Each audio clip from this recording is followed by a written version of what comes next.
দর্শক, DBC election express আজ রয়েছে কুড়িগ্রামে এক আসনে। এই মুহূর্তে নাগেশ্বরী বাস স্ট্যান্ডে রয়েছেন আমাদের সহকর্মী বুলবুল রয়েছে। সরাসরি চলে যাচ্ছি বুলবুলের কাছে।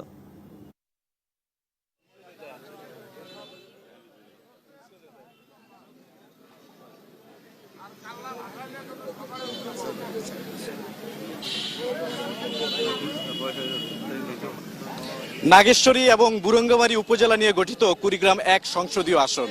আগামী একাদশ জাতীয় সংসদ নির্বাচনকে কেন্দ্র করে বিভিন্ন দল থেকে যারা মনোনয়ন প্রত্যাশী তারা প্রচারণা শুরু করে দিয়েছেন। পাশাপাশি যাদের ভোটাধিকার প্রয়োগের মাধ্যমে যারা নির্বাচিত করবেন তাদের জনপ্রতিনিধিকে, তারাই কি ভাবছেন সে বিষয়ে এখন আমরা কথা বলবো কয়েকজন ভোটারের সাথে। আগামী জাতীয় সংসদ নির্বাচন উপলক্ষে আমাদের এই যে ডিবিসি ইলেকশন এক্সপ্রেস আপনাদের জেলায়, আপনারা আসলে কেমন প্রার্থী প্রত্যাশা করছেন, কেমন প্রার্থী আশা করছেন পরবর্তী সংসদ সদস্য হিসেবে? আসলে কুড়িগ্রাম 1 আসন নাগেশ্বরী ভুরুঙ্গামারী একটি সম্ভাবনাময় এলাকা। এই অঞ্চল সারা দেশে যেভাবে উন্নয়ন হচ্ছে, আমরা আসলে যোগ্য নেতৃত্বের কারণে উন্নয়ন থেকে অনেক পিছিয়ে আছি। এই অবস্থার যদি উত্তরণ ঘটাতে হয় তাহলে একজন সৎ যোগ্য মানুষ, যিনি ক্লিন ইমেজের মানুষ, এমন একজন মানুষকেই এখানে আগামী দিনে প্রার্থী করে তাকে নির্বাচিত করতে পারলেই আমাদের এলাকা উন্নয়ন হবে।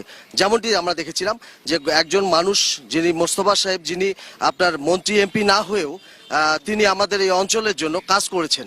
আমাদের পৌরসভা দিয়েছেন, আমাদের স্থলবন্দর করে দিয়েছেন, এখানে বিভিন্ন ভবন এনে দিয়েছেন।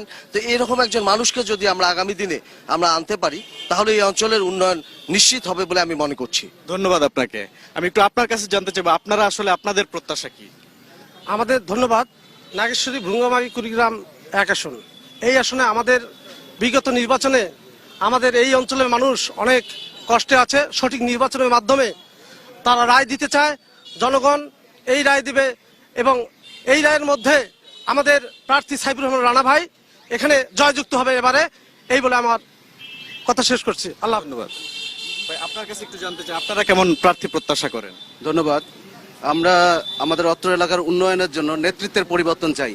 নদী ভাঙন এবং বন্যা কবলিত এই অঞ্চলের মানুষ, আপনি জানেন দুধকুমার বিধৌত, এবং দুধকুমারের যে চারপাশে বাঁধ ছিল, এই বাঁধ অনেকদিন থেকে সংস্কার না হওয়ার কারণে আমাদের কৃষি অর্থনীতি ভিত্তিক এই অঞ্চলে শত শত হেক্টর জমি, হাজার হাজার হেক্টর জমি অনাবাদি পড়ে আছে, নতুবা এক ফসলি জমিতে পরিণত হয়েছে। তো যারা আমাদের এই কৃষিভিত্তিক অঞ্চলকে উন্নয়নের জন্য সঠিক নেতৃত্ব দিতে পারবেন এবং লোকজনের কর্মসংস্থান গড়ে তুলতে পারবেন, এমন নেতৃত্বই আমরা আশা করি। ধন্যবাদ আপনাকে। ডিবিসি ইলেকশন এক্সপ্রেস আজ সারাদিন থাকবে কুড়িগ্রাম 1 সংসদীয় আসনে। প্রিয় দর্শক, চোখ রাখুন ডিবিসির পর্দায়, থাকুন ডিবিসি ইলেকশন এক্সপ্রেসের সঙ্গেই।